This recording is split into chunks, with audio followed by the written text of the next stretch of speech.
जी हाँ, अगर आपने भी कोई रत्न पहना है तो आज का शो सिर्फ आपके लिए है, क्योंकि पंडित जी आज सभी रत्नों से जुड़ी बेहद खास और दिलचस्प और यूनिक जानकारियां आपके साथ साझा करेंगे, आपको बताएंगे। कहीं ये शुभ रत्न आपके लिए अशुभ ना हो जाएं, तो ध्यान से देखिएगा आज का हमारा कालचक्र। साथ ही एक और बहुत ज़रूरी जो सूचना है वो मैं आपको बताना चाहती हूँ, बेहद ज़रूरी है। आने वाले, आप सभी जानते हैं, आने वाले 4 अप्रैल को कालचक्र को 13 साल पूरे हो रहे हैं, आप सभी के आशीर्वाद और प्यार से। आप अपने वीडियोस के माध्यम से कालचक्र के सुनहरे और बेमिसाल सफर का हिस्सा बन सकते हैं। पंडित सुरेश पांडे जी और कालचक्र की पूरी टीम का मनोबल आप बढ़ा सकते हैं, जैसा कि अब तक बढ़ाते भी आ रहे हैं। आप हमें अपने वीडियोस हमारी ईमेल आईडी पर भेज सकते हैं, सेंड कर सकते हैं। हमारी ईमेल आईडी अगर आपको नहीं पता है तो आप नोट कर लीजिए, kalchakr@bagnetwork.in, ये हमारी ईमेल आईडी है। आपके मन में जो भी कालचक्र से जुड़ी हुई बात आती है, छोटे छोटे वीडियो बनाकर आप हमें सेंड कीजिएगा। हम अपने कार्यक्रम में शामिल करेंगे उस स्पेशल दिन पर, जो है 4 अप्रैल। 13 साल पूरे हो रहे हैं उस दिन।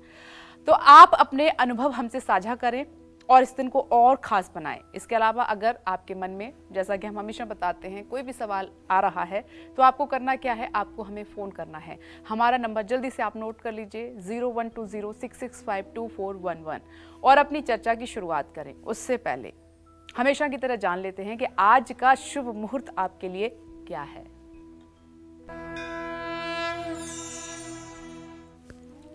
23 मार्च 2024, दिन शनिवार।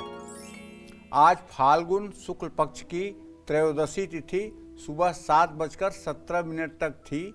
इस समय चतुर्दशी तिथि शुरू हो चुकी है। उत्तरा फाल्गुनी नक्षत्र, पूर्वा फाल्गुनी नक्षत्र पूरे दिन रात रहेगा। शूल योग शाम 7:35 तक, इसके बाद गंड योग शुरू होगा। आज रवि योग बना हुआ है और आज के कुछ इसी क्रम में अशुभ मुहूर्त भी हैं, जैसे राहु काल सुबह 9 बजे से 10:30 बजे तक, यमगंड काल दोपहर 1:59 से दोपहर 3:31 तक। इन अशुभ समयों में नए कार्य का शुभारंभ या लंबी यात्रा के लिए प्रस्थान बिल्कुल नहीं करना चाहिए। जय मां विंध्यवासिनी। चलिए अपनी चर्चा की शुरुआत करते हुए बात करेंगे सबसे पहले माणिक्य रत्न की। किस तरह का माणिक्य रत्न आपको शुभ की जगह अशुभ फल दे सकता है, आइए पंडित जी से सबसे पहले यही जानते हैं। पंडित जी, ये जानकारी बेहद खास है, क्योंकि कई लोगों को रत्न पहनने का शौक होता है, लेकिन उन्हें मालूम नहीं होता कि कौन सा शुभ है और कौन सा अशुभ है। तो सबसे पहले जानकारी माणिक्य रत्न के बारे में दीजिए। देखिए, माणिक्य जो है ये सूर्य का रत्न है। माणिक्य सूर्य का रत्न है और एक कहावत है कि माणिक्य की दलाली में हीरा मिलता है। मतलब ये इतना कीमती होता है, इसकी कीमत इतनी ज़्यादा होती है कि अगर इसको कोई दलाली करके बेचवा दे तो उसके बदले में उसको हीरा मुफ्त में मिल जाता है। मतलब ये कितना महंगा होगा, कल्पना करिए। जिस माणिक्य में चमक ना हो, ऐसे माणिक्य को धारण करने से व्यक्ति अपने भाइयों से कष्ट प्राप्त करता है। जिस माणिक्य का रंग दूध के समान हो, ऐसे माणिक्य रत्न को धारण करने से पशुओं का नाश होता है। मन में हमेशा बेचैनी होती है। जिस माणिक्य में जाला हो, आड़ी तिरछी रेखाएं हों, ऐसा माणिक्य धारण करने से घर में कलेश होता है।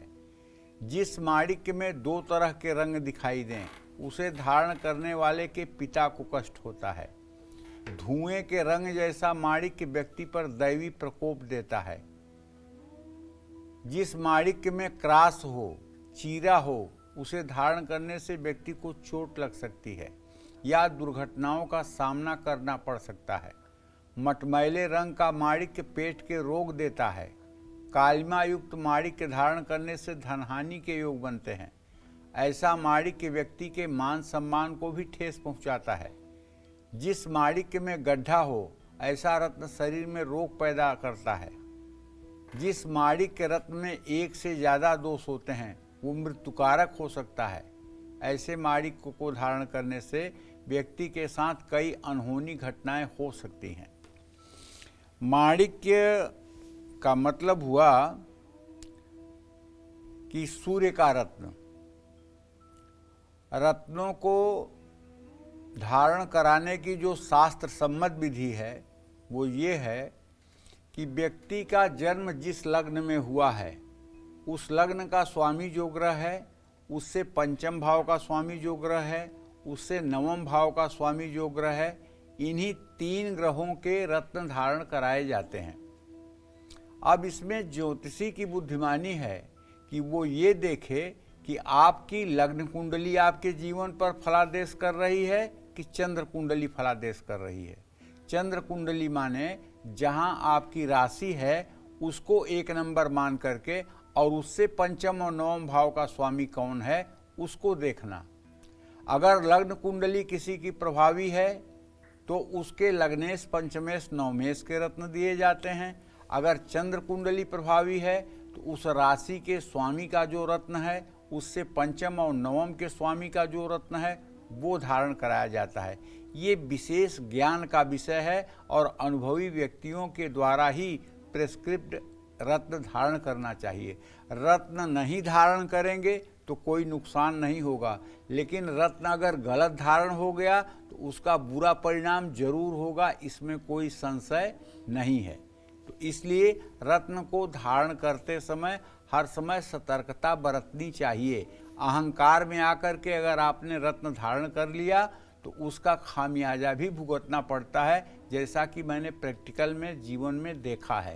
तो इसलिए रत्नों को धारण करने से पहले किसी अनुभवी व्यक्ति से परामर्श जरूर कर लेना चाहिए, क्योंकि आपका जीवन कोई चूहे का जीवन तो है नहीं कि जिसके ऊपर एक्सपेरिमेंट किया जाए, जिसके ऊपर प्रयोग किया जाए कि अच्छा ये रत्न पहन लो, हाँ सूट हो गया ठीक है, नहीं सूट हुआ उतार दो। ऐसा नहीं, इतना अनुभव से बताया जाए कि वो आपके लिए लाभकारी और गुणकारी हो, और अगर बहुत चमत्कार न करे तो नुकसान न करे। रत्न कम से कम ऐसा होना ही चाहिए। जय मां विंध्यवासिनी। राशिफल की शुरुआत करते हैं, चर्चा भी हमारी जारी रहेगी। सबसे पहले बात करते हैं मेष राशि की। कैसी रहेगी आर्थिक स्थिति, कामकाज, रिश्ते और सेहत, साथ ही क्या है आज का उपाय, शुभ अंक और शुभ रंग आपके लिए, जानते हैं। देखिए, आपकी मेष राशि है तो आपको बताना चाहूँगा कि आज का ग्रह गोचर ये है कि आपका लग्न भाव का स्वामी और आपके आजीविका भाव का स्वामी मंगल और शनि दोनों एक ही स्थान में कुंभ राशि में शुक्र के साथ बैठे हैं और चंद्रमा से परस्पर सप्तम हैं। अगर आपने कोई नया कारोबार शुरू किया है तो आपके कारोबार में निश्चित रूप से तेजी आएगी, इसमें कोई संदेह नहीं है। ऑफिस में आपको कुछ नई जिम्मेदारियां मिल सकती हैं, लेकिन सावधान रहिएगा। आपके सप्तम भाव का स्वामी भी शुक्र जो है मंगल और शनि के साथ हो गया है। कहीं न कहीं जीवन साथी से वाद विवाद हो सकता है। मानसिक तनाव आपका स्वास्थ्य बिगाड़ सकता है और किसी से विवाद बिल्कुल नहीं करना चाहिए। गेहूं का दान करें। शुभ अंक आपके लिए 6 है, शुभ रंग आपके लिए सफेद है। जय मां विंध्यवासिनी।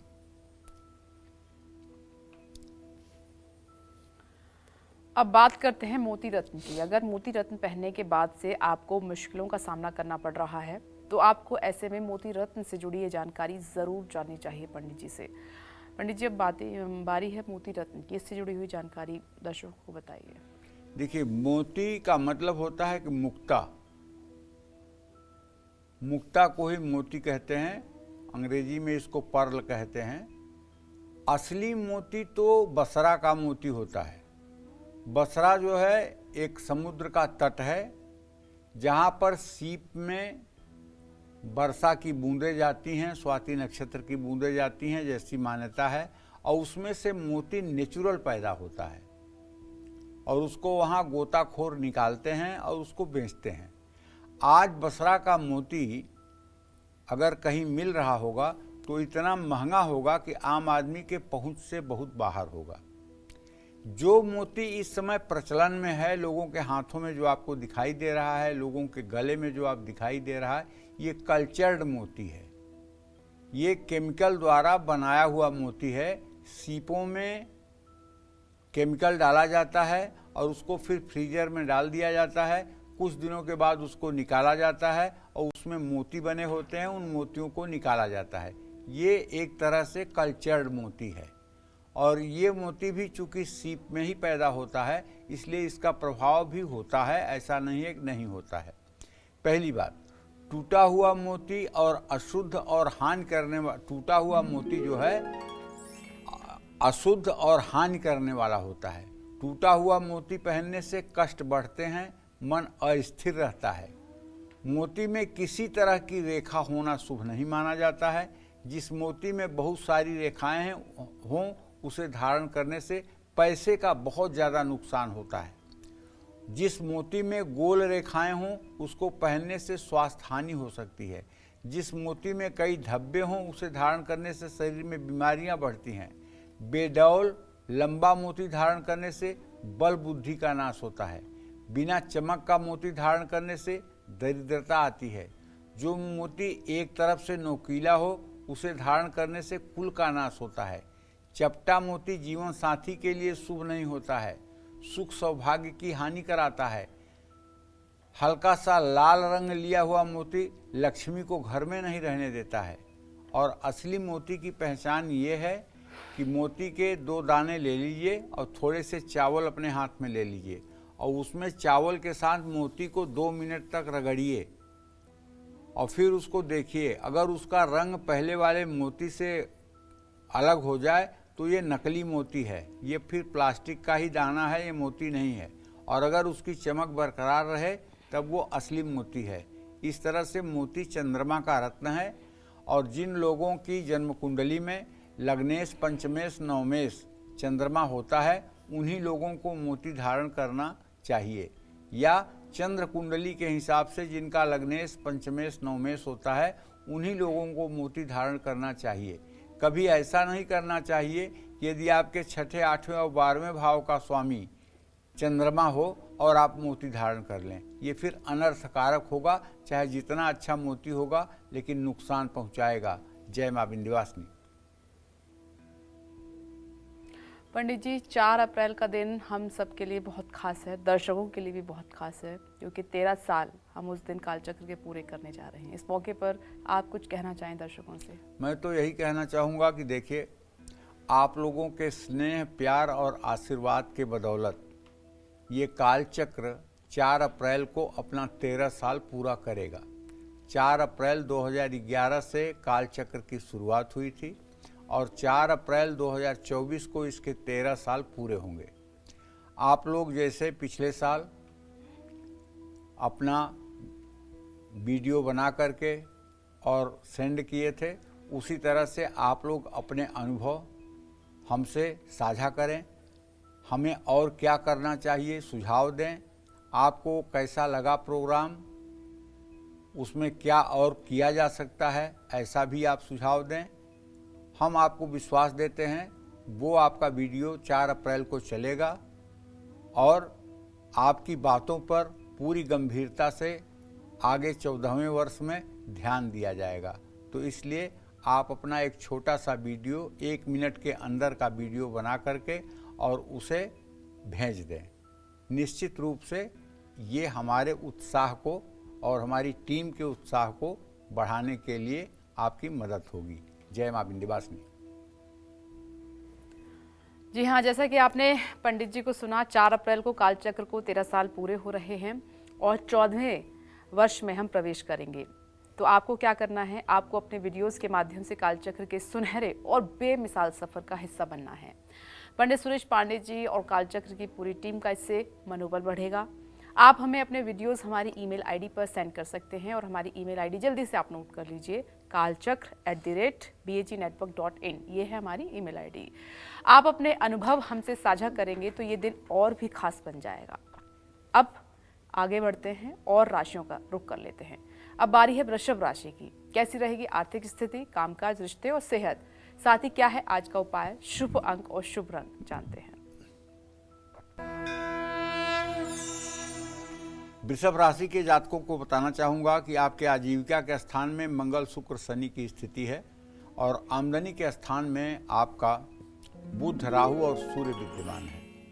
आपके धन भाव का स्वामी अगर आय भाव में है तो इसका मतलब हुआ कि कोई रुका हुआ पेमेंट आपका वापस मिल सकता है। ऑफिस में सहकर्मियों का साथ मिलेगा, अपनों से जल्द मुलाकात होगी। सिर दर्द आपको परेशान कर सकता है। पैसों के लेन देन में ज़्यादा सतर्क रहें। दुर्गा मंदिर में घी का दीप प्रज्वलित करें। शुभ अंक आपके लिए 9 है। शुभ रंग आपके लिए केसरिया है। जय मां विंध्यवासिनी। अब बात करते हैं कौन सा रत्न आपकी संपत्ति का नाश कर सकता है और आपकी दुर्घटनाओं का कारण बन सकता है आपकी। आइए पंडित जी से जानते हैं। पंडित जी बताएं। अब हम एक रत्न की बात करने जा रहे हैं, मूंगा, जिसको प्रवाल कहते हैं। हिंदी में, संस्कृत में इसका नाम है प्रवाल। देखिए, ये रत्न है, लेकिन ये रत्न नहीं, लकड़ी है। एक तरह से लकड़ी है। मूंगा नाम का एक जानवर होता है जो समुद्र के किनारे बहकर आई हुई लकड़ियां जो होती हैं उन्हीं के खोड़र में रहता है और ये एक तरह का लार्वा छोड़ता है। उसके लार्वे को शिकारी इकट्ठा करके और उसकी कटिंग करके फिर उसको रत्न के रूप में बना करके बेचते हैं। ये एक प्रकार से लकड़ी है, एक प्रकार से ये लकड़ी है। अगर मूंगा ओरिजिनल होगा तो उसके ऊपर आप एक बूंद नींबू का रस अगर निचोड़ करके डाल देंगे तो उसका रंग सफ़ेद पड़ जाएगा। फिर उसको थोड़ी देर बाद धो देंगे तो फिर उसका असली रंग आ जाएगा। लेकिन मूंगा लकड़ी होता है, इसलिए नींबू का एक बूंद भी उसके ऊपर केमिकल रिएक्शन करने लगता है। मूंगा एक प्रकार की लकड़ी है। कटा या टूटा हुआ मूंगा संतान को कष्ट पहुंचाता है। जिस मूंगे में 2 रंग दिखाई दें उसे धारण करने से संपत्ति का नाश होता है।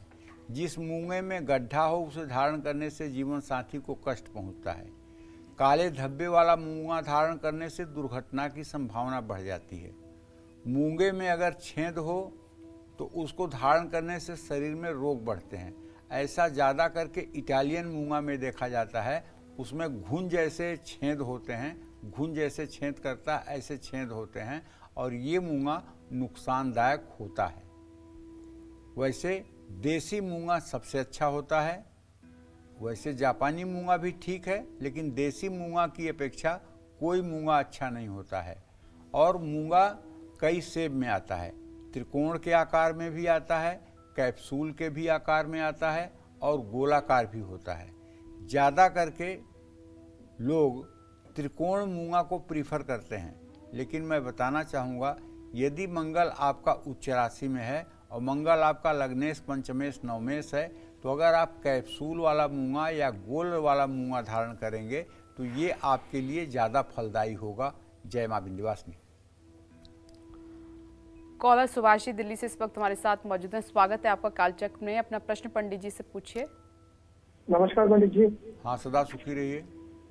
पंडित जी, मैं अपनी बड़ी बहन के बारे में जानना चाह रहा हूँ। इनका डेट ऑफ बर्थ है 13 नवंबर 1986। इनकी शादी हुई थी 8-9 साल पहले। तो ये शादी सही चल नहीं रही है, तो इसका क्या भविष्य होगा? और दूसरा, इनका बेटा है 8-9 साल का, ये बहुत चंचल है, तो इसकी पढ़ाई लिखाई उस तरीके से हो नहीं पाती, कोई उपाय हो? देखिए, ऐसा है कि आपके बहन के पति भाव का स्वामी बुध राहु के साथ है। बुध नीच राशि में है, राहु और सूर्य के साथ है। दाम्पत्य जीवन का कोई भविष्य दिखाई नहीं दे रहा है। विवाह का कोई भविष्य दिखाई नहीं दे रहा है। आपकी बहन को चाहिए कि यदि जरा सा भी उन्हें इंटरेस्ट है कि इस विवाह को आगे बढ़ाना है तो उन्हें राम रक्षा स्तोत्र का 10 बार रोज पाठ करना चाहिए। राम रक्षा स्तोत्र का अगर 125 दिन 10 बार रोज पाठ करें तो प्रभु श्री राम की कृपा से पति का मस्तिष्क परिवर्तित हो सकता है, परिवार में सामंजस्य की स्थिति बन सकती है, इसमें कोई संदेह नहीं है। देखिए, उपाय करना चाहिए और भगवान की कृपा से बुरी से बुरी बात भी अच्छी हो जाती है। लेकिन ज्योतिषीय उत्तर तो यही है कि विवाह चलने की संभावना नहीं है। लेकिन चूंकि उपाय शास्त्रों में दिए गए हैं, उपायों का लाभ मिलता है, इसलिए राम रक्षा स्तोत्र का पाठ करने से, राम दरबार की पूजा करने से परिणाम बदल सकते हैं। जहाँ तक उनके बेटे का प्रश्न है, देखिए अभी 8 साल का बच्चा है, बहुत छोटा है। उसके बारे में तो मैं यही कहना चाहूँगा कि अगर उसकी सही देख रेख की जाएगी तो चंचलता कोई बुरी बात नहीं होती है। चंचलता तो जिन बच्चों में होती है वो 14 साल के बाद धैर्यशाली हो जाते हैं, ऐसा प्रयोग में देखा गया है। वो पढ़ाई लिखाई ठीक करेगा बस उसको परवरिश अच्छी देनी है, उसको वातावरण अच्छा देना है, जिससे वो अच्छा मतलब कि जो है अच्छा इंसान बन सके। जय मां विंध्यवासिनी। अब बात करते हैं मिथुन राशि की, कैसा रहेगा आज का आपका पूरा दिन, जानते हैं। देखिए, अगर आपकी मिथुन राशि है तो आपके यात्रा स्थान में शनिदेव विराजमान है और आपके आजीविका के स्थान में राहु और नीच का बुध है। अगर आप कोई यात्रा ज़बरदस्ती करना चाहते हैं तो धन हानि हो सकती है। आप अपने सामान को लेकर के, पैसे को लेकर के, कीमती वस्तुओं को लेकर के यात्रा में सावधानी बरतें। अगर आप नौकरी के लिए प्रयासरत हैं तो नई नौकरी के लिए आपको बुलावा आ सकता है। बच्चों से कोई शुभ समाचार मिल सकता है। ज़्यादा भाग दौड़ से स्वास्थ्य बिगड़ सकता है। प्रॉपर्टी में सोच समझकर आपको निवेश करना चाहिए। माँ लक्ष्मी को कमल का फूल अर्पित करना चाहिए। शुभ अंक आपके लिए 5 है। शुभ रंग आपके लिए ग्रे है। जय मां विंध्यवासिनी। एक दर्शक इस वक्त हमारे साथ फोन लाइन पर मौजूद हैं। लक्ष्मी जी, स्वागत है आपका। अपना प्रश्न पंडित जी से पूछिए। लक्ष्मी जी से अभी बात नहीं हो पा रही है, लेकिन एक और दर्शक जुड़ गई हैं, सरिता जी दिल्ली से। स्वागत है आपका कालचक्र में। अपना सवाल पंडित जी से पूछिए सरिता जी। हेलो पंडित जी, नमस्कार। हाँ नमस्कार। पंडित जी, मेरा एक प्रश्न है। अभी ना हमने 23 फरवरी को जागरण कराया था माता का, दरबार लग गया था पर जागरण नहीं हो पाया। पास में एक लड़की की डेथ हो गई थी। अभी 29 मार्च को रखा है, पर कुछ लोग बोल रहे हैं खरमास है, होगा नहीं होगा। 30 को भंडारा है। कृपया करके बताएं करना चाहिए या नहीं। देखो, पूजा पाठ के लिए खरमास नहीं होता है। जो लोग ये बताते हैं वो लोग गलत बताते हैं। पूजा पाठ के लिए खरमास नहीं होता है। खरमास होता है विवाह के लिए, शादी के लिए, मुंडन के लिए, गृह प्रवेश के लिए, कर्णछेदन के लिए, नामकरण के लिए। खरमास इसके लिए होता है। देवी देवताओं के क्या मंदिर बंद हो गए खरमास है तो? क्या अब विंध्याचल में दर्शन नहीं हो रहा है? क्या अब कोल्हापुर में दर्शन नहीं हो रहा है? क्या अब वहाँ रोज आरती नहीं हो रही है? अब क्या खरमास में सारी पूजा पाठ बंद हो गई है? खरमास से पूजा पाठ का कोई संबंध नहीं। पूजा पाठ हो सकती है। खरमास में पूजा पाठ करने से कोई दोष नहीं लगता है। आप खूब अच्छे ढंग से कर सकती हैं, इसमें कोई दो राय नहीं है। चर्चा को आगे बढ़ाते हैं। कौन सा और कैसे रत्न आपकी बल बुद्धि का नाश कर सकता है, आपकी धन हानि करा सकता है और आपको ढेरों कष्ट पहुंचा सकता है, पंडित जी से अब ये जानते हैं। तो पंडित जी, वो कौन सा रत्न है जिसको धारण करने से ये सारी प्रॉब्लम्स आ सकती हैं? अब हम पन्ना की बात कर रहे हैं, जिसको अंग्रेजी में इमरल्ड भी कहा जाता है। ये बुध का रत्न है। जिस पन्ना रत्न में जाल दिखाई दे उसे धारण करने से स्वास्थ्य पर बुरा प्रभाव पड़ता है और 90% पन्ना ऐसे होते हैं जिसमें जाला होता है। और जब दुकानदार से कहिए तो वो यही कहेगा कि बिना जाला का तो पन्ना आता ही नहीं, क्योंकि उसे अपनी चीज़ बेचना है। तो पन्ना में जाला होता ही है, ऐसा लोगों का कहना है। लेकिन सही बात यह है कि पन्ना में अगर जाला न हो तो पन्ने का महत्व तो बहुत बढ़ जाता है। और बिना चमक का पन्ना धारण करने से धन हानि होती है। जिस पन्ना रत्न में टूटी हुई धारियां हों उसे धारण करने से वंश की वृद्धि में बाधा आती है। खुरदरा पन्ना धारण करने से पशुधन का नाश होता है। जिस पन्ने में एक सीधी रेखा हो या पतली कई रेखाएं हों उसको धारण करने से माँ लक्ष्मी का घर में वास नहीं हो पाता है। 2 रंग का दिखने वाला पन्ना बल बुद्धि का नाश करता है। जिस पन्ने का रंग शहद के समान दिखाई दे उसे धारण करने से माता पिता को कष्ट मिलता है। तो इसलिए सोच समझ करके पन्ना रत्न धारण करना चाहिए। जिन लोगों का लग्नेश, पंचमेश, नवमेश बुध हो उन्हें ही पन्ना रत्न धारण करना चाहिए। और जिन लोगों की चंद्र कुंडली के हिसाब से, राशि कुंडली के हिसाब से राशि स्वामी और उससे पंचम नवम का स्वामी बुध हो और चंद्र कुंडली प्रभावी हो, वो भी पन्ना धारण कर सकते हैं। इसमें कोई संदेह नहीं है। पन्ना धारण करने से बौद्धिक क्षमता बढ़ती है, चर्म रोग समाप्त होता है और स्मरण शक्ति तेज होती है, नसों का रोग समाप्त होता है और आदमी के अंदर तर्क शक्ति बढ़ती है। जय मां विंध्यवासिनी।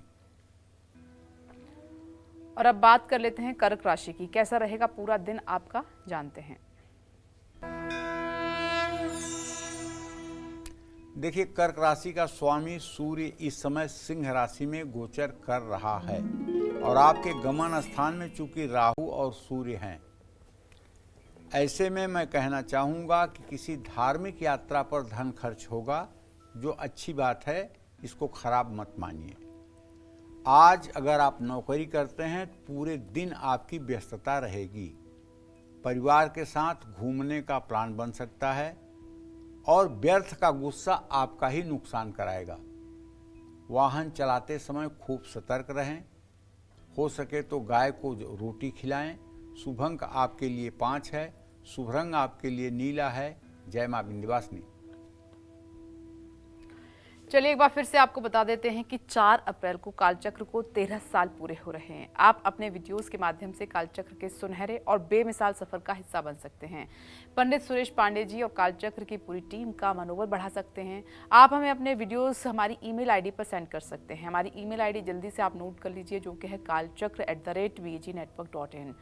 आप अपने अनुभव हमसे साझा करेंगे तो ये दिन और भी बड़ा और खास हो जाएगा।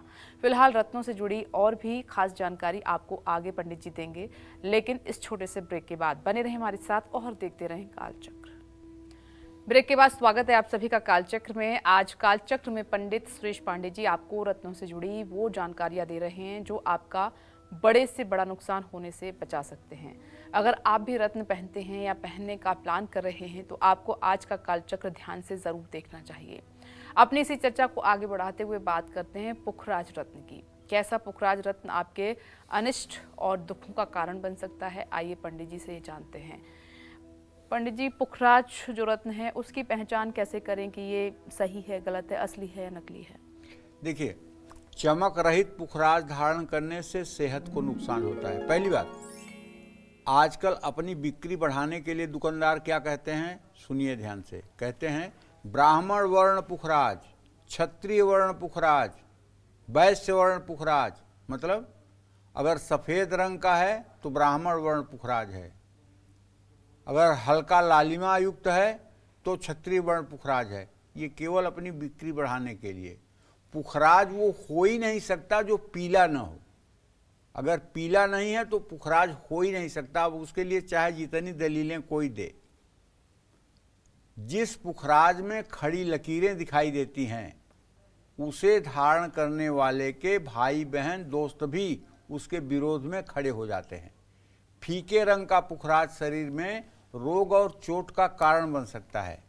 जालीदार पुखराज धारण करने से संतान को कष्ट हो सकता है।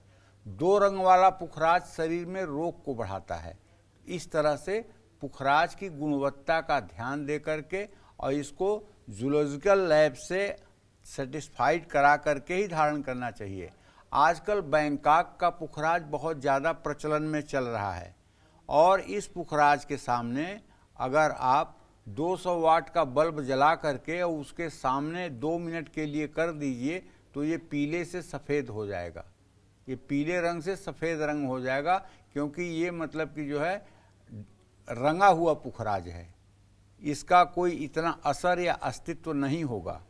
हाँ, इसके बाद सिलोन का जो पुखराज होता है, जो ओरिजिनल पुखराज होता है, उसमें तो दम होता है, इसमें कोई दो राय नहीं है। लेकिन बिना दाग वाला पुखराज ही धारण करना चाहिए और जिस पुखराज में डेप्थ हो अर्थात गहराई हो, उस पुखराज को धारण करने से ज़्यादा लाभ मिलता है।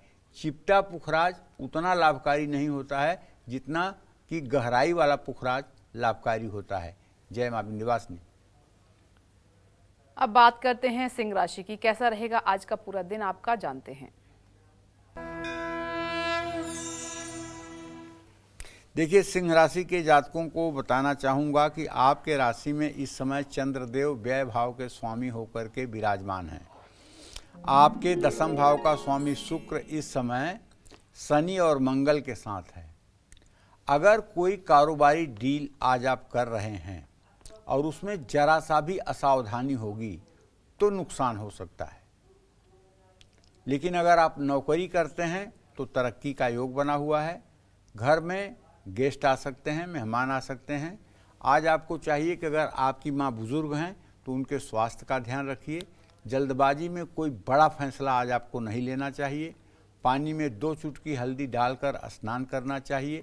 शुभ अंक आपके लिए 6 है, शुभ रंग आपके लिए पीला है। जय मां विंध्यवासिनी। हम अगले रत्न की बात करें उससे पहले पंडित जी एक सवाल कि ये जो रत्न हैं इनकी खासियत तो आप बता रहे हैं, साथ ही असली नकली या फिर कैसे रत्न को नहीं पहनना चाहिए ये बता रहे हैं, लेकिन किस व्यक्ति को रत्न की कब आवश्यकता पड़ती है, कब पहनना चाहिए या पहनना ज़रूरी है या नहीं है? क्योंकि बहुत सारे लोग रत्न पहनते हैं, बहुत सारे लोग नहीं पहनते हैं, किसी को सूट करता है किसी को नहीं करता है, तो इसकी आवश्यकता कब और कैसे पड़ती है और कब पहनना चाहिए? देखो ऐसा है, ज्योतिष शास्त्र में नियम है कि जो जन्म लग्न का स्वामी होता है, मतलब जिस समय जन्म हुआ है वहाँ से 30 डिग्री तक जो ग्रह स्वामित्व में है उसका रत्न, और 120 डिग्री से 150 डिग्री के बीच में जो ग्रह स्वामी है उसका रत्न, और 240 से 270 डिग्री के बीच में जो ग्रह है उसका स्वामी ग्रह। उनके ग्रह अगर कमज़ोर हैं, जैसे हमारे शरीर भाव का स्वामी मंगल है और वो निर्बल अवस्था में है, नीच राशि में चला गया है, अस्त हो गया है, तो मूंगा धारण करने पर हमको लाभ मिलेगा। लेकिन अगर हमारे रोग भाव का स्वामी मंगल है, हमारे मृत्यु भाव का स्वामी मंगल है, हमारे व्यय भाव का स्वामी मंगल है, हमारे तृतीय एकादश भाव का स्वामी मंगल है, और तब हम मूंगा धारण करेंगे तो वो मृत्यु तुल्य कष्ट देने वाला बन जाएगा। ठीक है। जब शुभ भावों के स्वामी जो ग्रह होते हैं उनका रत्न आजीवन धारण किया जा सकता है, उनके रत्न को बार बार बदलने की जरूरत नहीं होती है, उन रत्नों को आजीवन धारण किया जा सकता है। ठीक है। अगर ग्रह जहाँ है वहीं पर मजबूत है तो अंगूठी में पहना जाता है। अगर ग्रह एक कक्षा आगे फॉरवर्ड करने पर वो फल अच्छा देगा, जैसे मिथुन राशि का बृहस्पति है किसी की कुंडली में, तो उसे कर्क राशि का बृहस्पति बनाना है तो उसको पुखराज का लॉकेट बनवा करके अगर गले में धारण करवा दिया जाए तो बृहस्पति उच्च के बृहस्पति का फल देने लगेगा। लेकिन अगर सिंह राशि का बृहस्पति है और उससे कर्क राशि के बृहस्पति का फल लेना है तो उस रत्न को उसके जीवन संगिनी को या जीवन साथी को धारण करा दिया जाए तो वो फल देने लगेगा। बहुत देखिए ये गंभीर विषय है और इस पर किसी बिना अनुभवी के परामर्श के रत्नों को धारण करना नुकसान को निमंत्रण देना है। रत्न फायदा करते हैं ये तो बात सच है, लेकिन ये नुकसान भी करते हैं ये भी उतना ही सच है। तो इसलिए जैसे मेडिकल स्टोर में इतनी दवाइयाँ होती हैं, सारी दवाइयाँ सबको नहीं सूट करती हैं। जो डॉक्टर दवा प्रेस्क्राइब करेगा वही दवा आपके लिए काम आएगी। उसी तरह से अगर कोई अनुभवी व्यक्ति आपको रत्न प्रेस्क्राइब कर रहा है तभी आपको बात मानना चाहिए। मतलब उसके लिए पहले आपको कुंडली दिखानी होगी। आवश्यक है कि जन्म कुंडली आपकी देखी जाए। जन्म कुंडली के साथ साथ आपके हस्तरेखा को भी देखा जाए, हस्तरेखा में ग्रहों की स्थिति देखी जाए। हस्तरेखा देखने से जानती हो पता चलता है, जैसे ये बुध पर्वत है, ये सूर्य पर्वत है, ये शनि पर्वत है, ये बृहस्पति पर्वत है, ये मंगल पर्वत है, ये चंद्र पर्वत है, ये शुक्र पर्वत है। ठीक है ना, सारे ग्रहों के पर्वत हो गए ना। ये राहु का स्थान है, ये केतु का स्थान है। तो इसमें जो मतलब कि डेवलप हैं उनका रत्न हमको धारण करना चाहिए, जो नहीं डेवलप हैं उनका रत्न हमको नहीं धारण करना चाहिए। इस हिसाब से भी अगर जन्म कुंडली नहीं है तो हस्तरेखाओं के भी आधार पर इसका मूल्यांकन किया जा सकता है कि कौन सा रत्न किस व्यक्ति के लिए शुभ है, कौन सा रत्न किस व्यक्ति के लिए अशुभ है। लेकिन देखो बेटा, ज्योतिष शास्त्र जो है अगाध समुद्र है। बिल्कुल बिल्कुल अगाध समुद्र है, और जितना आप गहराई में उतरते जाएंगे उतना सचमुच में आपको आभास होगा कि मतलब कि जैसे हम कुछ नहीं जानते। और बहुत बड़ी बात इसमें अनुभव की होती है। अनुभव आपको कितना है।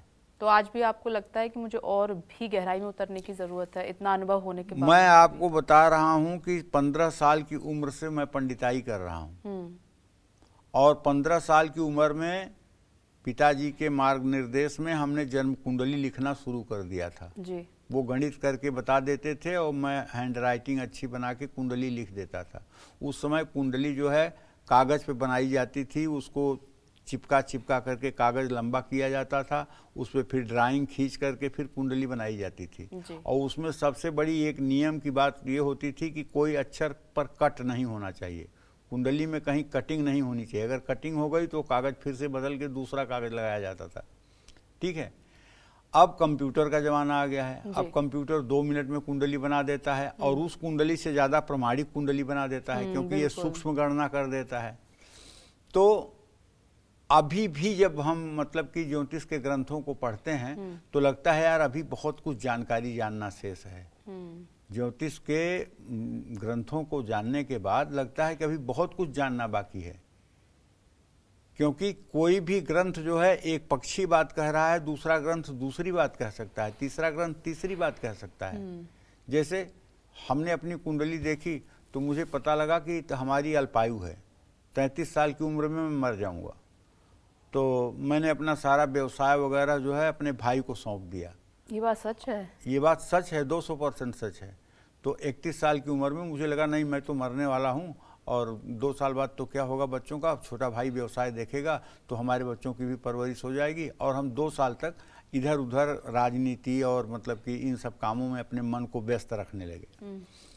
33 साल हो गया और मैंने बनारस के 2-3 विद्वानों से जाकर के परामर्श किया कि क्या मेरी कुंडली अल्पायु योग की है। तो उन लोगों ने भी सहमति दी कि हाँ अल्पायु योग की कुंडली है। तो और पुष्टि हो गई कि अब तो 33 साल ही रहना है। तो इसके बाद में मतलब कि एक दिन ऐसे ही 33वें वर्ष में एक आदमी की कुंडली हमारे सामने आई, वहाँ जहाँ मैं रहता था गोपीगंज में। मैंने कुंडली देखा तो उसमें वही योग था जो मेरे कुंडली में योग था और उसकी उम्र 60 वर्ष थी। हमने कहा ये 33 साल जीना चाहिए तो ये 60 साल कैसे जी रहा है। फिर मैं तुरंत आश्चर्य में पड़ा और तुरंत मैं भाग करके बनारस गया। बनारस से 3-4 ज्योतिष की किताबें लाया। तो वहाँ से एक किताब मैंने जातक पारिजात खरीदी। उसमें लिखा था कि यदि ये स्थिति बनती है तो उसके बाद अगर लग्न पर बृहस्पति की दृष्टि है या लग्न में बृहस्पति है या लग्नेश को बृहस्पति देखता है तो ऐसा जातक दीर्घायु होता है। तब मुझे समझ में आया कि देखो एकांगी अध्ययन करने के बाद कुछ अनिष्ट फलादेश कर सकते हैं आप, लेकिन उसका और पक्ष क्या होगा ये भी जानना जरूरी होता है। नहीं तो इसीलिए कहते हैं अल्प विद्या भयंकरी, अल्प ज्ञान जो है वो बड़ा दुखदाई होता है।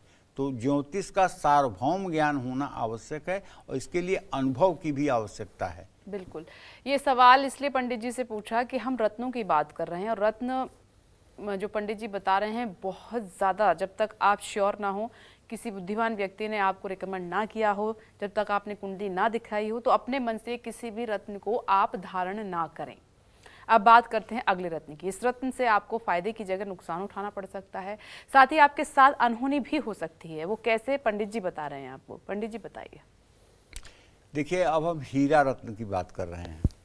हीरा रत्न में अगर लालिमा दिखाई दे तो उसे धारण करने से धन का सच्ची में नाश हो जाता है। हीरे में अगर पीलापन हो तो उसको धारण करने से वंश का नाश होता है। जिस हीरे में आड़ी लकीरें हों ऐसा हीरा मन को अस्थिर करता है। टूटा या चटका हुआ हीरा रत्न धारण करने से नुकसान ही हो सकता है। कटा हुआ हीरा या धारदार हीरा रत्न धारण करने से चोरी का भय बढ़ जाता है। आजकल हो क्या रहा है कि हीरा चूंकि महंगा है, कम से कम 2 कैरेट का हीरा हो तभी वो फायदा करता है। सॉलिटियर 2 कैरेट का हीरा होगा तभी वो प्रभाव डालेगा और 2 कैरेट का सॉलिटियर हीरा लेने में 3-4 लाख रुपए लगेंगे अगर अच्छे वैरायटी का हीरा होगा। तो आजकल हीरा की जगह पे ओपल प्रचलन में आ गया है। ये ओपल ऑस्ट्रेलिया के समुद्र में पाया जाने वाला एक रत्न है जिसमें जितना ज़्यादा लस्टर होता है, जितनी ज़्यादा चमक होती है, जितने ज़्यादा तारे जैसे दिखाई देती है चमक, और आगे और पीछे दोनों तरफ, वो उतना ही प्रभावशाली होता है। और उसकी जगह पर मार्बल के भी टुकड़े काट करके, सफ़ेद मार्बल के, वो मतलब कि उसकी जगह पर बेचे जा रहे हैं, उसमें डुप्लीकेसी की जा रही है। तो इसलिए जो भी खरीदना हो, जो भी चीज़ लेना हो, उसका एक बार जूलॉजिकल टेस्ट जरूर करवा लेना चाहिए। यही बुद्धिमत्ता है। जय मां विंध्यवासिनी। और अब हम बात करते हैं कन्या राशि की। कैसी रहेगी आर्थिक स्थिति, कामकाज, रिश्ते और सेहत, साथ ही क्या है आज का उपाय आपके लिए शुभ अंक और शुभ रंग जानते हैं।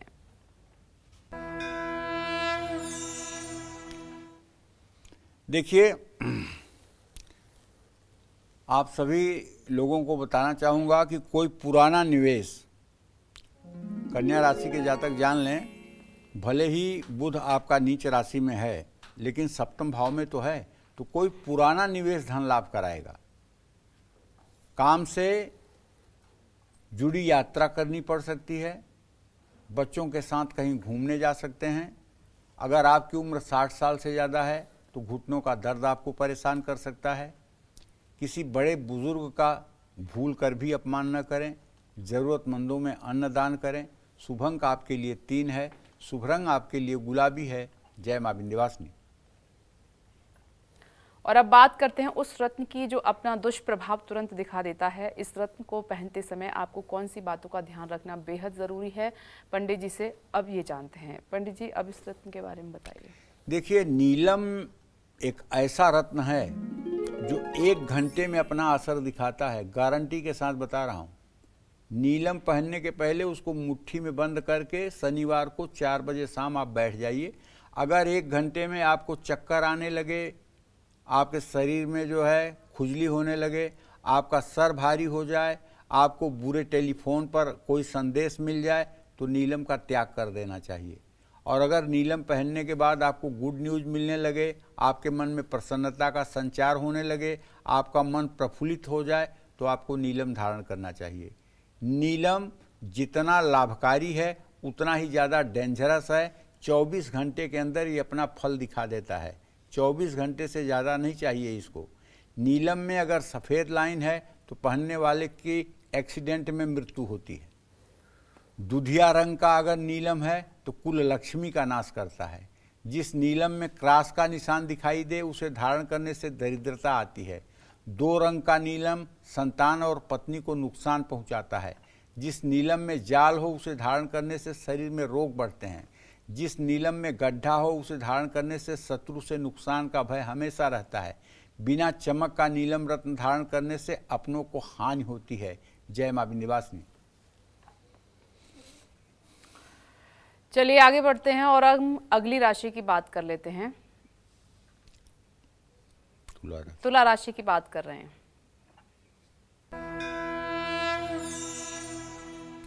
तुला राशि के जातकों को बताना चाहूँगा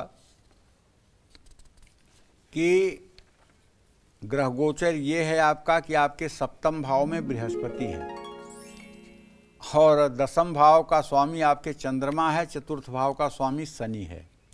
शुक्र शनि चूंकि एक साथ हैं, इसलिए अगर पैतृक संपत्ति मिलने की संभावना आपके जीवन में थी तो उसके मिलने का अब समय आ गया है। ऑफिस में काम करते समय आपको अपने अधीनस्थ कर्मचारियों से या अधिकारियों से किसी प्रकार का वाद विवाद नहीं करना चाहिए। किसी पुराने दोस्त से मुलाकात हो सकती है। शुगर के रोगी अपने खान पान पर विशेष ध्यान दें। वाद विवाद से बचें, नहीं तो नुकसान होगा। माता पिता का आशीर्वाद लेकर घर से निकलें। शुभ अंक आपके लिए 1 है। शुभ रंग आपके लिए भूरा है। जय मां विंध्यवासिनी।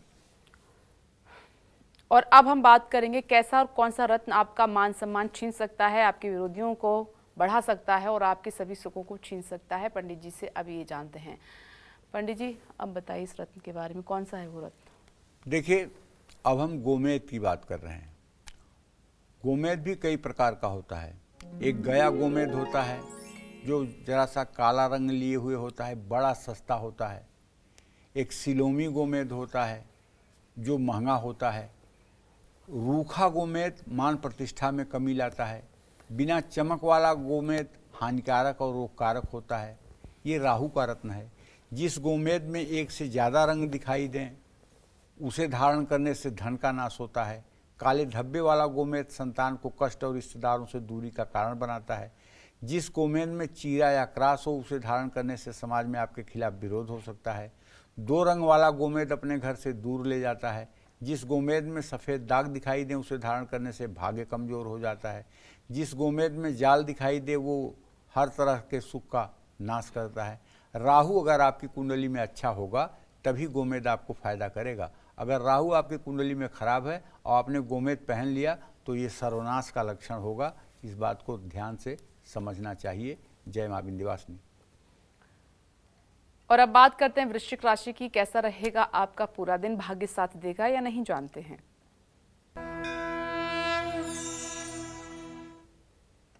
देखिए, वृश्चिक राशि के जातकों को बताना चाहूँगा कि आपका राशि स्वामी मंगल इस समय शुक्र और शनि के साथ कुंभ राशि में है, आपके राशि से चतुर्थ भाव में है, जो इस बात का संकेत कर रहा है कि आर्थिक स्थिति आपकी अच्छी रहेगी, धन में बढ़ोतरी होगी, निवेश कर सकते हैं। ऑफिस में अपनी गलतियों को आपको एक्सेप्ट करना चाहिए। जीवन साथी से कुछ अनबन हो सकती है और बिगड़ते स्वास्थ्य पर ध्यान देने की ज़रूरत है। योग प्राणायाम करने की ज़रूरत है। पैसों के लेन देन में ज़्यादा सतर्क रहें। हनुमान चालीसा का पाठ करें। शुभ अंक आपके लिए 8 है। शुभ रंग आपके लिए नारंगी है। जय मां विंध्यवासिनी। धनु, मकर, कुंभ और मीन राशि वालों की किस्मत आज कैसी रहने वाली है? कौन से उपाय इनकी हर उलझन को सुलझा सकते हैं? साथ ही कौन है आज की ईमेल कुंडली विजेता? ये सब बताएंगे आपको पंडित जी, लेकिन छोटे से ब्रेक के बाद। फिलहाल आप देखते रहें कालचक्र। ब्रेक के बाद स्वागत है आप सभी का कालचक्र में। चलिए अब बात करते हैं धनु राशि की। क्या कहता है धनु राशि का राशिफल, कैसा रहेगा आज का पूरा दिन, आइए जानते हैं।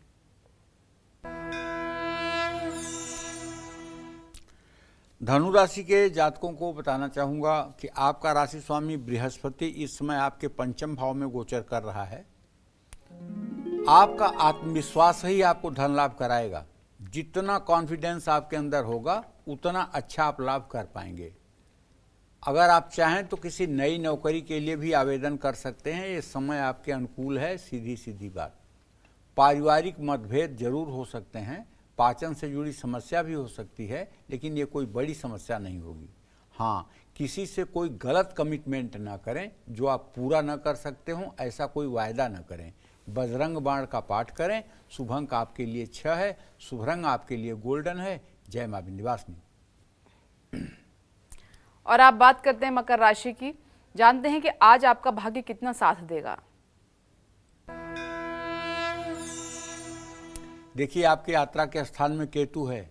अगर आप यात्रा करेंगे आज तो आपको धन हानि हो सकती है, ये बात एकदम पक्की है।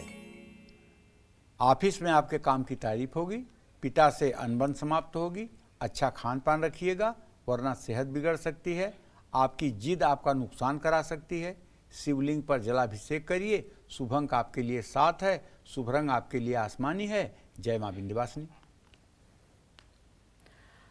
राजस्थान से दर्शक रंजीता जी इस वक्त हमारे साथ फोन लाइन पर मौजूद हैं। स्वागत है आपका कालचक्र में। अपना प्रश्न पंडित जी से पूछिए। हेलो पंडित जी, नमस्कार। हाँ नमस्कार, क्या नाम है आपका? मेरी वाइफ का नाम रंजीता है। मैं आपसे एक ही क्वेश्चन पूछना चाहता हूँ। आप अपना नाम बताइए। प्रश्न कुंडली में अपना नाम बताया जाता है। नाम है मेरा। क्या नाम है? सुरेंद्र सिंह। अच्छा सुरेंद्र जी, हाँ बताइए। अब पूछिए अपनी पत्नी के बारे में क्या जानना चाहते हैं। मैं ये पूछना चाहता हूँ कि मैं एक प्रॉपर्टी ले रहा हूँ, तो मैं मेरी पत्नी के नाम से ले लूँ तो ये सही रहेगी? देखिए, आपने सुरेंद्र प्रॉपर्टी के बारे में प्रश्न पूछा है, तो शुक्र शनि दोनों एक साथ बैठे हुए हैं। चाहे पत्नी के नाम से लीजिए चाहे अपने नाम से लीजिए, दोनों प्रकार से भला ही भला है। दोनों में से किसी के नाम से लेंगे वो आपके लिए कल्याणकारी है, क्योंकि जब आपने प्रश्न किया है तो आपका चतुर्थेश और लग्नेश शुक्र शनि दोनों एक साथ हैं। जिसके भी नाम से लेंगे उसमें कोई मतलब कि जो है बुराई नहीं है। चाहे जिसके नाम से आपको सुविधाजनक स्थिति बनती हो उसके नाम से आप ले लीजिए। अनीता जी दर्शक हमारे साथ मौजूद हैं। स्वागत है आपका कालचक्र में। चित्तौड़गढ़ से आप बात कर रहे हैं। सवाल कीजिए पंडित जी से अपना। हेलो, नमस्ते पंडित जी। हाँ नमस्ते। मेरे 2 सवाल। एक तो मेरे पति मेरे कहा नहीं मानता बिल्कुल भी, और एक मेरे बेटा है 2000 का जन्म है उसका। वो नौकरी भी कितने पेपर दे लिए पर उसमें नौकरी नहीं हुई, उसकी सरकारी नौकरी। 2026 जुलाई का है उसका। संगीता जी, आपके पति भाव का स्वामी सूर्य है, जो इस समय राहु के साथ है। अब हम क्या कह सकते हैं, ये तो अपने पूर्व जन्म का प्रारब्ध है। दाम्पत्य जीवन का सुख बहुत अच्छा आपकी किस्मत में नहीं लिखा है। अगर आप रोज़ उठ करके सुबह सूर्य को जल देना शुरू कर दें और गायत्री मंत्र का 108 बार जप करना शुरू कर दें, रविवार का व्रत करना शुरू कर दें, तो आपके दाम्पत्य जीवन में काफ़ी कुछ हद तक सुधार की संभावना बनेगी। जहाँ तक आपने अपने बेटे के नौकरी का प्रश्न पूछा है, तो आपको बताऊं कि आपके पंचम भाव का स्वामी बुध और उससे आजीविका भाव का स्वामी बृहस्पति। सरकारी नौकरी की चेष्टा जब तक नहीं छोड़ेंगे तब तक बेरोजगारी बनी रहेगी। जिस दिन सरकारी नौकरी का भूत उतर जाएगा उस दिन अच्छी नौकरी भी मिल जाएगी और आजीविका का रास्ता भी खुल जाएगा। जय मां विंध्यवासिनी। चलिए अब बात करते हैं कुंभ राशि की, जानते हैं कि आज आपका भाग्य कैसा रहेगा। कुंभ राशि में मंगल शुक्र शनि की स्थिति है। द्वितीय भाव में सूर्य राहु बुध और तृतीय भाव में बृहस्पति। कुल मिलाकर ये मानिए कि आपके सप्तम भाव में जो चंद्रमा है वो आमदनी में वृद्धि कराएगा, धन भी बचाएगा। कार्यस्थल पर धैर्यपूर्वक काम करिए और धैर्यपूर्वक काम को निपटाइए। परिवार में मान सम्मान बढ़ेगा। पाचन से जुड़ी समस्या हो सकती है। प्रॉपर्टी खरीदने से पहले सभी पेपर्स जांच लें। गुड़ का दान करें। शुभ अंक आपके लिए 4 है। शुभ रंग आपके लिए पीला है। जय मां विंध्यवासिनी। और इस वक्त वैशाली जी एमपी से हमारे साथ जुड़ गई हैं। स्वागत है आपका कालचक्र में। अपना सवाल पंडित जी से पूछिए। वैशाली जी।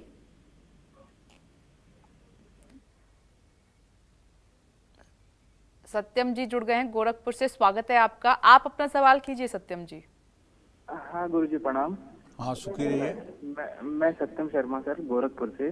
मेरा डेट ऑफ बर्थ है 27 सितंबर 1997 जी। और मेरा प्रश्न ये है सर, मैं दोपहर में 2:22 में हुआ हूँ और मेरा प्रश्न ये है सर कि मैं सरकारी टीचर की तैयारी कर रहा हूँ, तो इसमें क्या योग्य है सर मेरा? और मुझे मंगल क्या और शनि दोनों एक साथ बैठे हुए हैं। बस वांट आने की देरी है। वांट आ जाए तुम सरकारी टीचर बन जाओगे। तैयारी अपनी मन लगाकर करते रहो, पूरा पॉजिटिव बने रहो और सफलता एकदम मिलेगी और जल्दी से जल्दी सफलता मिलेगी। मार्च 2025 के पहले तुम सरकारी टीचर बन ही जाओगे, इसमें कोई दो राय नहीं। लेकिन अब मेरे कहने से ये नहीं कि सरकारी टीचर बन जाओगे तो तुम पढ़ना बंद कर दो। तैयारी अपनी जारी रखना। ऐसा नहीं कि गुरुजी ने तो कह दिया है तो अब मैं बन ही जाऊंगा, किताब ना खोलूं तब भी। अपनी तैयारी जारी रखना। तुम्हारे भाग्य ये कह रहे हैं कि तुम्हें सरकारी नौकरी मिल जाएगी, लेकिन पराक्रम करना अपना बंद मत करना। जय मां विंध्यवासिनी। चलिए अब बात करते हैं मीन राशि की, जानते हैं आज आपका दिन कैसा रहने वाला है।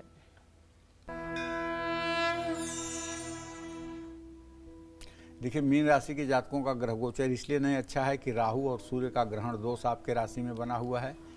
बेवजह बेचैनी में आप अपनी धनहानि करा सकते हैं और खर्चे भी बेवजह बढ़ा सकते हैं। लेकिन अगर आप नौकरी करते हैं तो ऑफिस में आपका अच्छा दिन बीतेगा। अगर आप खुश रहते हैं तो नए रिश्ते भी बनेंगे। ज़्यादा काम काज तबीयत बिगाड़ सकता है। ऑनलाइन बैंकिंग ध्यानपूर्वक करें। चींटियों को आटा डालें। शुभ अंक आपके लिए 2 है। शुभ रंग आपके लिए हरा है। जय मां विंध्यवासिनी। उषा जी भिवानी से हमारे साथ जुड़ गई हैं। स्वागत है आपका। अपना प्रश्न पंडित जी से कीजिए। नमस्कार पंडित जी। हाँ, सदा सुखी रहिए उषा जी। मैं अपने बेटे के बारे में पूछना चाहती हूँ। जी, क्या जानना चाहती हैं? मेरे बेटे का नाम है हिमांशु। जी। उसकी डेट ऑफ बर्थ है 3 नवंबर 1992। जी।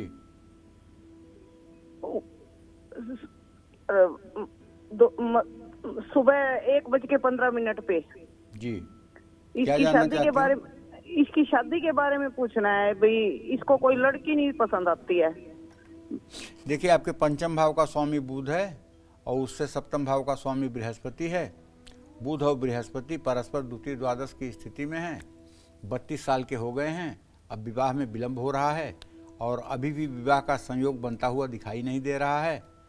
अब इनको कोई लड़की नहीं पसंद आती, कोई लड़की इनको नहीं पसंद करती। ये दोनों बातें हो सकती हैं क्योंकि इनका राशि स्वामी जो है बुध नीच राशि में बैठा हुआ है, तो इसलिए इनको भी लड़की पसंद नहीं करती होगी। यही नहीं है कि ये लड़की को पसंद नहीं करते होंगे। तो इनकी शादी अच्छी हो जाए, इसके लिए इनको गणेश चतुर्थी के दिन एक बार आपको चाहिए कि गणेश जी का विधिवत पूजन करवा दीजिए। 1000 लड्डू और 1000 दूर्वा से गणेश जी का सहस्रार्चन करवा दीजिए। इनके विवाह में आने वाली अड़चन दूर हो जाएगी और इन्हें अच्छी जीवन संगिनी प्राप्त हो जाएगी।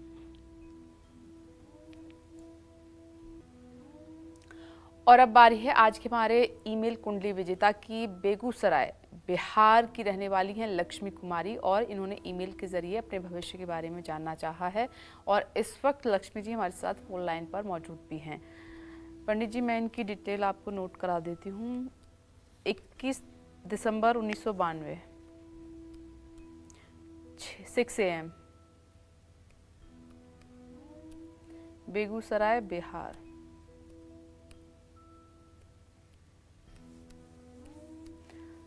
लक्ष्मी जी, स्वागत है आपका कालचक्र में। आप अपना प्रश्न पंडित जी से पूछ सकते हैं। हाँ, प्रणाम गुरु जी। हाँ, सदा सुखी रहो बेटा। हम अपने सेहत और करियर के बारे में पूछना चाहते थे। हम मतलब सरकारी जॉब की तैयारी कर रहे हैं, बट मतलब छूट जाता है। देखो, मैं आपको एक बात बताना चाहूँगा। आप वृश्चिक लग्न में तुला राशि में पैदा हुई हो और आपके लग्न में बुध और राहु की स्थिति है और केतु की दृष्टि है, और आपका लग्नेश मंगल नीच का होकर के भाग्य स्थान में बैठा हुआ है। कुल मिलाकर के हम ये कहेंगे कि सरकारी नौकरी का योग बहुत मुश्किल से बनता हुआ दिखाई दे रहा है। एक तरह से ये कहें कि नहीं बनता हुआ दिखाई दे रहा है तो कोई अतिशयोक्ति नहीं है। और दूसरी बात, सेहत का जहाँ तक प्रश्न है तो आपके शरीर में कमजोरी की स्थिति बहुत ज़्यादा है। बहुत अच्छे से आपको भूख नहीं लगती है और इसी कम उम्र में आपका लीवर फैटी हो रहा है। आप अपने खान पान में तेल घी से परहेज करें और एक बार किसी सुयोग्य चिकित्सक को दिखा करके अपने पेट के जांच करवा लें। इससे आपकी सेहत ठीक हो जाएगी। रही बात नौकरी की, तो सरकारी नौकरी का योग बहुत कम है। हाँ, अगर आप टीचिंग जॉब के लिए प्रयास कर रही होंगी तो उसमें आपको सफलता मिल सकती है। लहसुनिया रत्न से जुड़ी खास और जरूरी जानकारी पंडित जी आपको बताएंगे छोटे से ब्रेक के बाद। आप बने रहें हमारे साथ और देखते रहें कालचक्र। ब्रेक के बाद स्वागत है आप सभी का। क्या आप भी टूटा हुआ, घिसा हुआ या चटका हुआ लहसुनिया रत्न पहनते हुए हैं? तो जानिए इसका आपके जीवन और आपके भाग्य पर क्या असर पड़ेगा, जानते हैं। पंडित जी बताइए। देखिए, लहसुनिया को वैदूर्य मणि भी कहते हैं और लहसुनिया को अंग्रेजी में कैटाई भी कहते हैं। लहसुनिया के रंग के अलावा किसी और रंग का धब्बा इस रत्न में दिखाई दे तो इसे धारण करने से शरीर में रोग बढ़ने लगते हैं। खंडित, छेदयुक्त या गड्ढे वाला लहसुनिया धारण करने से विरोधी बढ़ते हैं, नुकसान भी पहुंचाते हैं। लहसुनिया में अगर चीरा या क्रास का निशान हो तो ऐसा रत्न धारण करने से शरीर पर शस्त्रों से चोट लगने का हमेशा भय बना रहता है। जिस लहसुनिया में चमक ना हो वो लक्ष्मी का नाशक होता है। और सबसे अच्छा लहसुनिया कनक खेत लहसुनिया होता है, जो बहुत महंगा है लेकिन सचमुच में बहुत अच्छा है। वो बिल्कुल कैटाई, जैसे बिल्ली की आँख चलती है वैसे उस लहसुनिया को आप जरा सा घुमाएंगे तो उसमें आपको आँख चलती हुई दिखाई देगी। जय मां विंध्यवासिनी। पंडित जी आपका बहुत बहुत धन्यवाद। और आज के लिए कालचक्र में बस इतना ही। और कालचक्र की टीम को अभी के लिए दीजिए इजाजत। देश और दुनिया की बाकी खबरों के लिए आप देखते रहिए News 24। नमस्कार।